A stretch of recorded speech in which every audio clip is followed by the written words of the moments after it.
Salve a tutti, l'approfondimento continua, il sopralluogo nei vari comuni della Riviera del Brenta, il viaggio attraverso i comuni che sono così tediati e preoccupati per il crollo degli argini del Brenta. Abbiamo con noi il sindaco Federica Boscaro, sindaco di Fossò. Anche questo territorio è stato punito gravemente dalle alluvioni che ci sono state e che si sono susseguite, diciamo, dal 2010 a oggi, perché la situazione è peggiorata moltissimo. Grazie per essere qui con noi, Federica Boscaro. Allora, com'è la situazione in questo momento nel territorio di Fossò? Sì, intanto buongiorno a tutti, buonasera. Sì, la situazione è una situazione preoccupante. Noi abbiamo monitorato le rive del nostro fiume, del nostro tratto della cunetta Brenta, attraverso un lavoro che hanno fatto i volontari della protezione civile. Si sono rilevate numerose zone che hanno provocato, dove si sono rilevate delle frane importanti e dei fontanazzi. Sono tutti fenomeni che ci allarmano notevolmente e che rendono sicuramente più alta l'attenzione rispetto a questo problema, che è sempre vivo, insomma, nella nostra zona, è sempre vivace. Sicuramente noi pensiamo ai danni che possono essere provocati dalle eventuali alluvioni del Brenta, non solo agli allagamenti che ci sono stati nel 2010 e precedentemente, allagamenti che provocano danni sicuramente, ma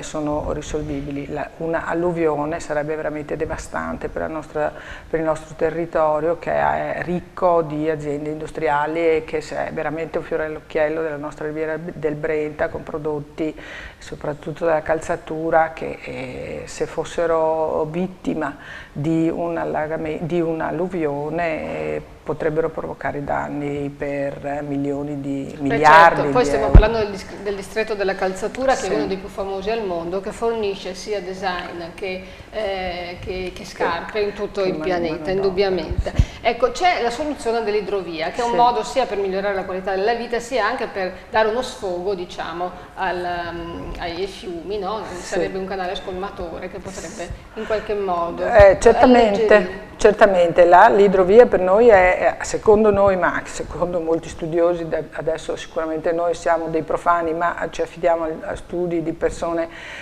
molto preparate e comunque l'idrovia, insomma, potrebbe scolmare i 450 metri cubi a secondo che il Brenta Cunetta non sarebbe in grado di portare qualora ci fosse un'ondata di piena eccezionale. E quindi noi caldeggiamo, proponiamo la soluzione di questo canale che ovvierebbe a tutti questi inconvenienti da una parte, dall'altra ovvierebbe anche gli inconvenienti di allagamenti minori e poi ci daremo sollievo, diciamo, per la questione del traffico, che ormai, insomma, è giusto che cominciamo a pensare ad altre forme di comunicazione e di trasporto merci che non siano quelle su gomma. Certo. Lei ha aderito, come tutti gli altri sindaci della Riviera, a questa iniziativa per chiedere alla Regione l'idrovia, no? Sì, certamente con molto entusiasmo e anche, insomma, ci siamo impegnati in prima persona perché troviamo che sia l'unica soluzione. Dobbiamo premere perché